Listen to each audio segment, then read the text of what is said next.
মামা তুমি যে ব্যবসাটা করতেছিল ওটার কি খবর? ভরপুর মামা বাবা চলতেছে। অসহায় কিছু দান করেন না বাবা। মাফ করেন ভাই। বাবা আপনি কিছু দান করেন।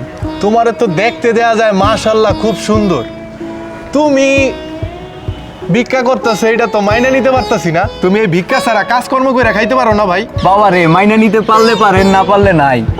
ভিক্ষা দিলে দিবেন, না দিলে নাই। আমার তো সময় নষ্ট হয়ে যাচ্ছে, ব্যবসায় লস হয়ে যাইতেছে। ব্যবসা? কিসের ব্যবসা? এই যে বিনা চালানে ব্যবসা করে খাইতেছি, হাত পাতলেই টাকা। আপনি কি করেন বাবা? আমি তো ছোটখাটো একটা ব্যবসা করি। বাবা ব্যবসা করে কয় টাকা কামান? এই ধরো 30,000 টাকা মাসে কামাই করি। কি কর, মাসে 30,000 টাকা কামান? আমার মাসে ইনকাম কত বাবা জানো? কত?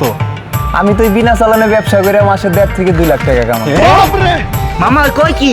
হায় হায় হায় হায়, বিনা চালানে তুমি মাসে 1.5 থেকে 2 লাখ টাকা ইনকাম করো? 1.5 থেকে 2 লাখ টাকা কামাই, মানুষের কাছে যায় হাত পাতলেই টাকা। মামা তাই আমরা এই জায়গায় বই রয়েছি কে?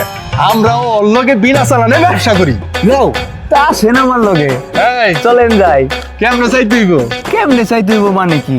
এই যে হাঁটবেন আর মানুষের কাছে যে হাত পাইতে কইবেন যে বাবারে কিছু দাও, এরকম ভাবে চাইতে হইব যাতে মানুষ দেখে আমার অসহায় মনে করে, বুঝছেন না? চলেন।